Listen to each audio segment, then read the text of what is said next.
A few days ago, while I was prepping another video, I started thinking about all the projects I have started over the past few years. And at first I thought, there probably were not that many. But then I actually started remembering, and it just kept going. A YouTube channel, then another one, an online store, a recite blogs, don't not even ask why, Minecraft servers, more YouTube channels, more online stores, coding projects, and at some point I realized I have spent basically half my life trying to build something that is actually mine. And the problem is I almost never finished any of it. I am not making this video because I'm suddenly the most consistent person or because I want to lecture you on how to succeed, because honestly I have no idea. I do not even know if this time is going to be any different, but I felt like looking back, putting everything in order and actually trying to understand why I keep repeating the same pattern over and over. And I think to explain it properly, we have to go back pretty far, because pretty much all of this starts with Minecraft.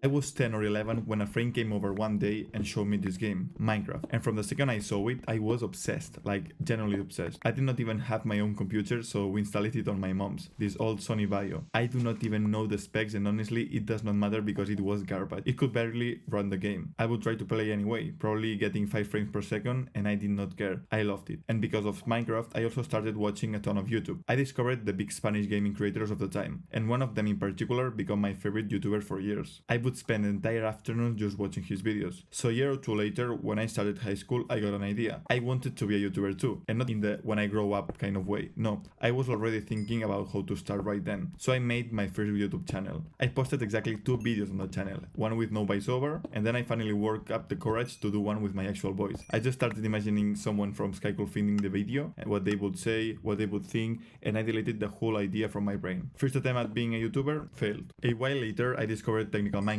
Redstone, farms, automation, all of it opened up a whole new world for me. So obviously I made another channel. That one does not exist anymore, but I would post the odd technical video, and I also played this online server where someone actually recruited me. Yes, I do not remember exactly the name, but I do remember they interviewed me to get in. My first job interview. To play Minecraft. Once that phase ended, I kept bouncing between servers, and there was this one thing that always happened to me with Minecraft. I could never just log in and play chill. My goal was always to become the richest players on the server. Every single time, and sometimes I actually pulled it off. Looking back, there was probably already something in there, this need to build, to accumulate, to compete, whatever it was. But at the time, I was just a kid playing Minecraft. And then I had another brilliant idea. Start my own server. Spoiler, a total flop. I do not even remember how many people joined. I could probably count them on one hand. That was also around the time I bought my first official Minecraft account. And I said bought because it sounds a lot better than what actually happened. I grabbed my mom's card without telling her and bought Minecraft. Not exactly a business strategy I would recommend. But the important part is I had to pick a username. And I spent actual afternoons thinking of a names until I landed on one I liked, Bertox. Over the years I have changed my username more times than I can count, but I always came back to Bertox, and now, more than 10 years later, it's the name of this channel, so I guess it's stuck for a reason. Through high school, basically my entire life outside of class was gaming. Minecraft, Call of Duty, FIFA. FIFA hooked me hard, Ultimate Team especially, and opening packs specifically, which honestly was probably my first bruise with gambling. I still remember perfectly the day I pulled a special card worth $1.5 million coins in the game. I completely lost it. But FIFA also taught me something else, that I could actually make money online, because I found out there was these, let us call them unofficial websites, where you could sell the coins you earned in game. So I started doing that. Nothing crazy, but every FIFA game probably made me around 200 euros, and at 14, 15 years old, 200 euros felt like a fortune. And that is probably where another obsession started, one I still have today. The idea that I could build or make something online and it could actually generate real money. At 16, I discovered e-commerce, and I was convinced I had found the ultimate business. I started an online store selling anime t-shirts. Yep, anime t-shirts. Put in about 100 euros, total revenue, 0 euros. So no worries, next idea. And I found out people were making money with blogs through AdSense, and I thought, easy. You build a site, publish articles, Google sends you some traffic, you put some ads, and you get paid. Perfect business. So I made a recite blog. There was one small problem. I did not know how to cook, I had zero interest in cooking, I knew absolutely nothing about food, and somehow none of that struck me as a deal breaker at the time. I would grab recipes from the other sites, reward them, and try to rank it on Google. I have no idea how much traffic I actually got, but I do know how much money I made. Zero. And also Google banned my AdSense account because, well, I was clicking on my own ads. My monetization strategy had a few flaws. On the same time, a friend and I decided to give YouTube another shot. Back to Minecraft videos. I also got into Nuzlocke runs on Pokemon ROMs, which also did not go far. And after a while after that, I tried e-commerce again. A bit more seriously this time. I even ran actual Facebook ads. This was 2018, and I remember thinking, man, e-commerce is way too saturated now. I can only imagine someone who'd keep grinding e-commerce for the next 7 years laughing at me right right now, but I dropped it again. And this is where, looking back, I actually start to see the pattern, because every time it was basically the same story. I would discover something new, get obsessed, and for a few weeks or months I would think, this is the project. Then problems would start showing up, results would not come as fast as I imagined, motivation would drop, and something else new showed up. So I would drop the old thing and start from zero. And at the time I never saw it that way. I just thought, this is not working, let us try something else. Then we get to 2019. I was 17 and I started a business degree in Barcelona. I had no idea what I wanted to do with my life, so it felt like a reasonably safe bet. I lasted 3 months, dropped out right after winter break. There were a few real reasons. It did not fulfill me, I did not feel like I was building toward anything, and I could not picture doing it for the next few years. All of that is true, but there was another reason too. One my mom might actually be finding out for the first time right now. Over that winter break, some friends and I set up a modded Minecraft server, and I got completely obsessed. I spent basically the entire break playing, and I had exams waiting for me when it was over. My exam prep mostly consisted of playing Minecraft until sunrise. Shockingly, that did not go well. I failed 2 or 3 classes and decided to drop out. It was not only because of Minecraft, obviously, but let's just say that Minecraft did not help my case. And after dropping out, I spent about 2 or 3 months pretty lost. Wake up at lunchtime, play games, go to sleep at 4, 5, 6 in the morning, wake up at lunchtime again, and repeat. Then the pandemic hit, and we all got locked inside. And ironically, that is when I actually started doing something again. I went back to YouTube, but this time I found a different kind of channel. People taking clips from brick streamers, cutting out the best moment, editing them, posting them on YouTube, and some of these channels were getting massive numbers. I had literally the entire day free, so I thought, why not? And I started. At one point, the channel was pulling something like 200,000 views in 48 hours. 200,000. I was right on the edge of being able to monetize it, and then YouTube hit me with a truck. 3 copyright strikes from clips from one particular streamer, and the channel was gone. And unlike everything else on the list, this was not me losing interest. The project would just vanish, and it hit me hard, because it was probably the first time something I had built was actually working. And then, out of nowhere, nothing. So I dropped out YouTube again. But obviously not forever, because come on, we are talking about me here. I came back in 2021, and yeah, Minecraft again. This time I started a channel doing tutorials and survival videos. And out of everything on this list, this is one of the things that stings the most looking back, because this time the channel was not failing. I had about 500 subscribers, the videos were starting to get views, and there was another creator making similar content to mine that I would watch a lot. Basically, the competition. He had around 3,000 subscribers. I had 500. We were not that far apart. And then I just stopped posting. Not because YouTube shut me down, not because I lost money, not because anyone stopped me. I just stopped it being consistent. Again, that channel I used to compare myself back then has around 2.5 million subscribers today. And I want to be clear about something. I am not saying that if I had kept going, I would have 2 million subscribers too. That would be ridiculous. Maybe if I kept going for 3 years, I would have ended up with 2,000. I don't know. And that is exactly the problem. I don't know, because I quit before I ever found out. And honestly, that is what bothers me the most looking back. Not that I failed, but that I never gave myself the chance to know what would have happened if I had just kept going. After that, I ended up in a different degree, a pretty broad one: marketing, game design, coding, a little bit of everything. And that is where I found something I actually really like: coding. I finished the degree, and today I work as a web developer. Through all of this, I never stopped having ideas. Honestly, that is probably the least of my problems. I have too many ideas: apps, businesses, channels, projects, things I start on a random Saturday, fully convinced I have just found the idea of the century. And for years, I kept doing the exact same thing. Start,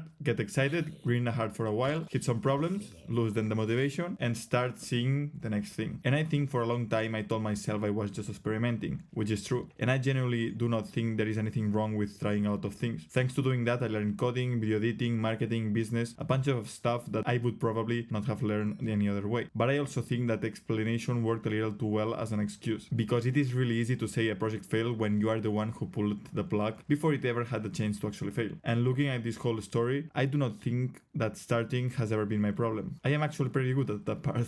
The problem always comes after, when it's not new anymore, when it's just the same grind month after month with no guarantee it will work, when the dopes start creeping in. That is usually when I disappear, and I do not know fully why. Maybe because starting something new is just more fun than sticking with something old. Maybe because an idea is perfect as long as it only exists in your head, and the second you make it real, it can actually fail. Or maybe I just never had the discipline for it. Probably some mix of it all. But I think something is actually different this time, and here's why. I am not that kid anymore, staying up until sunrise playing Minecraft with no clue what to do with his life. I have a stable job now, I know more or less what I want, and for the first time in a long time, I actually feel like I can be so consistent. So this is also a little bit about that. Mostly, it is about proving it to that 12-year-old kid who spent entire afternoons watching his favorite YouTuber, dreaming about doing the exact same thing. He never got there, I still can. And for him, this time, I am actually going to stick with it. That is part of why I made this channel. Not because I think I have suddenly finally figured out the formula, not because I am sure this is the project that finally works. I might be making another video in 2 years explaining how I also gave up on Vertox. I hope not. That would be pretty rough, but it is possible. What I do want to try different this time is actually document it, the project I start, what it works, what does not, and mostly force myself to finish the things before jumping on to the next one. Because there is a line that has been stuck in my head lately, that one of the most important things you can do is keep the promises you make to yourself. And looking back, I have made a lot of them. I will make this channel work, I will build this business, I will finish this project. This time I will actually be consistent, and I have broken plenty of them. So this video is kind of about that too, putting my story out there so I can come back to it in a few years and look at it again and see that this was really just the beginning, or find out that once again I did the exact same thing. I do not know which one it will be, but this time I at least want to stick around long enough to find out. See you in the next one.